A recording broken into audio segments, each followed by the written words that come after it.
I don't know, I don't think I want to run this dry. All right, something is definitely wrong.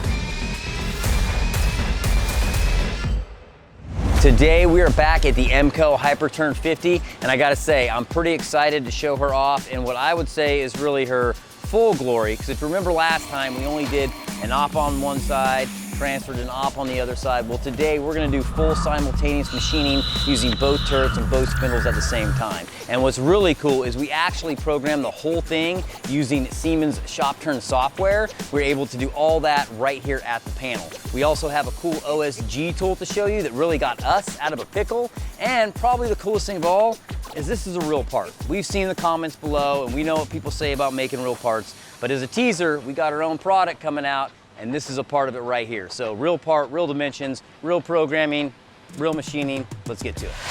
All right, so we now have material in both our main and our sub. That means we've already machined op one once before and done the transfer, so we can really kind of show you machine on both sides. Now, this is 17.4 stainless steel in condition H900. That means it's been precipitation heat treated. That's just a form of heat treatment where you basically heat the metal up and all those constituent alloying elements inside will spread out throughout the bar in different combinations to give you different properties. Now, H900 is the hardest of the condition. Now, that's gonna be really good for us because we're machining a really big Acme thread over here, and that's gonna give us that good wear resistance. So high hardness, high wear resistance, that's where we wanna be. So material on the main, material on the sub.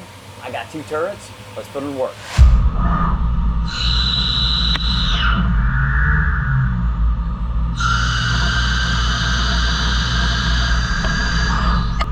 Okay, so roughing, so you can hear that little bit of a squeal.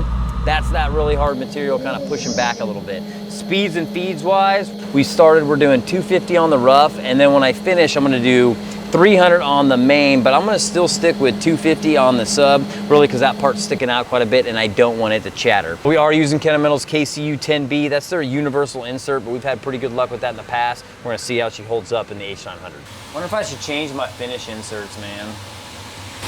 Torn, bro, torn. Let's go ahead and do that.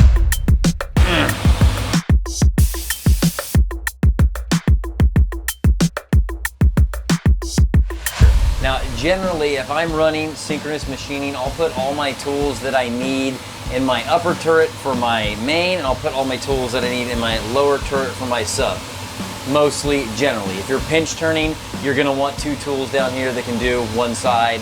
And for example, here, I basically have these WTO dual tool holder stations. If anybody's worked on a lathe, you know it gets kind of tight in here. We don't have 120, tooling station capacity. So we really want to use as much as we can to expand that capacity. And these dual tool holders are a way to do that. So I have a roughing tool for the main and a finishing tool for the sub, and I have a roughing tool for the sub and a finishing tool for the main. So basically we'll rough and then we'll finish, and then after that, this turret will finish the main and this turret will finish the sub. What? That's a lot of main, a lot of sub, a lot of upper turret, lower turret. Hope you got that all.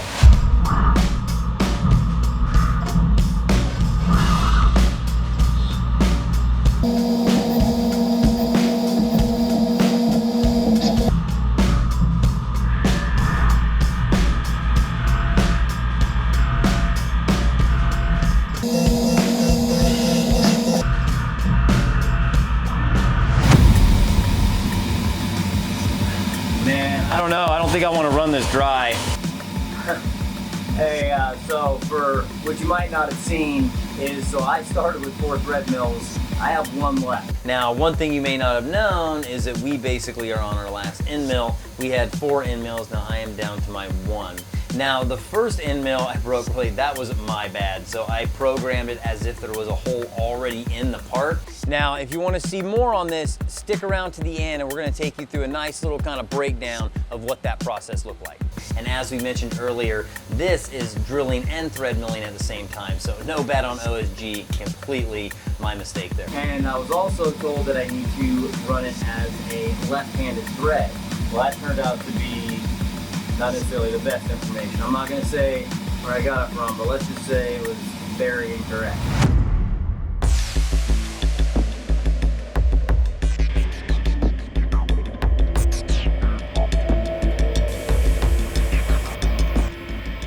Yeah, definitely turning on coolant.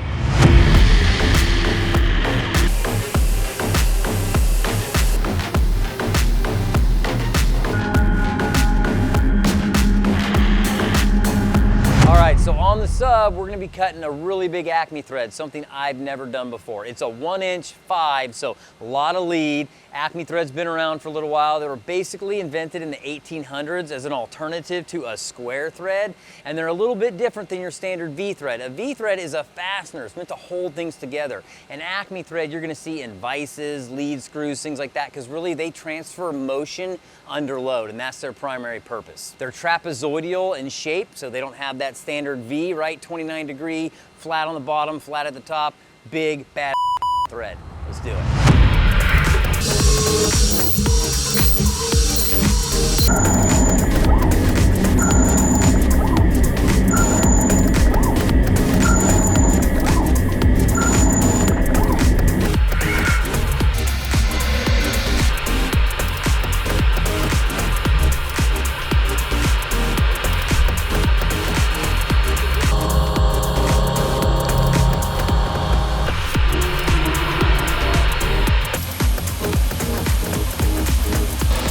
Good.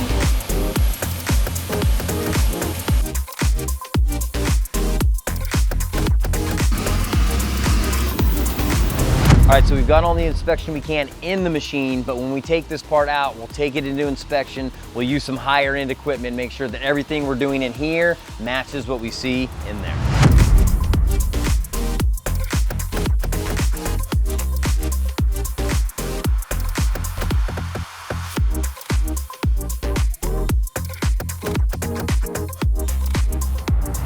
All right, so earlier I'd mentioned we wrote this entire program with Siemens shop turn. I want to show you a little bit of that now. So this is a 2-channel system. I got channel 1, that's going to be my upper turret, and I got channel 2, that's going to be my lower turret. You can see that reflected here. We got channel 1 and channel 2. So I got my program for everything my upper turret is doing is all right here. Everything my lower turret is doing is all right here. Now you want to run these together, so there's a couple ways that you can kind of view that. Right now, these aren't synchronized on the screen right here, but what you can do is you can go to your view and you can go to synchronous, and now I can see where everything kind of lines up. So you'll see kind of they go together, you can see they wait. I'll show you an example. Now you can see there's a pause right here. So within here, you can see we have all our different ops, and I put them into groups. So you can see I got an op 1 rough face and OD. We got a facing operation here. You can always go back in and edit your features here. I got contours, I got stock removals, all these different options that I can basically change. Now, the nice thing about this is if I want to make a decision, let's like, for example, on my depth of cut, on my OD, I won't have to go get a whole nother program for my CAM software. I can just make those adjustments right here on the panel. And that really is beneficial, especially if you have an operator out on the floor or a setup guy who is empowered to make those changes. They can do it right here, really easy without having to go get the programmer. Now you'll see I go through, we got all these. Now the one cool thing is, again, you can do everything on here. So if you look at the bottom, if I go to the bottom of these programs, you can see I got my counter spindle and I got my complete transfer here. Okay, now within this program, you're gonna see these weight commands. These weight commands are really important, especially with the 2-channel system. What you don't want is you don't want your lower turret coming in to do work where maybe your upper turret is doing some work and they might clash, you might have a crash or something like that. So we use the weight commands to basically tell my turret to hang out and essentially wait till it's your turn. Okay, so like for example, here we have the roughing operation. I want to run the roughing operations, but I don't want to run a finishing operation until that roughing operation is done. So run the rough, I have a wait command right here. It's going to wait till those roughing operations are both completed and they're back home, and then I'll go ahead and do my finishing cycles. Now, one more thing you can do is you do have plenty of options down here, man. We got drilling operations, you can see up here. You can go through, you got drilling, centric, centering, reaming, deep hole drilling if you want to do like some chip break cycles or something. We have that. We have plenty of milling operations because we're alive to a lathe, pocket, all the operations you could honestly want. But if you need to do something a little more specific, or for example, if you want to put M01s, you have the option to put G code right in there. So you can see I have G code for all my M01s, so I can stop the program if I want to. And also, for example, down here, you can see this little G-code cycle I have, that's for my part eject, right? What the shop turn doesn't have is the OEM commands to basically run that parts catcher.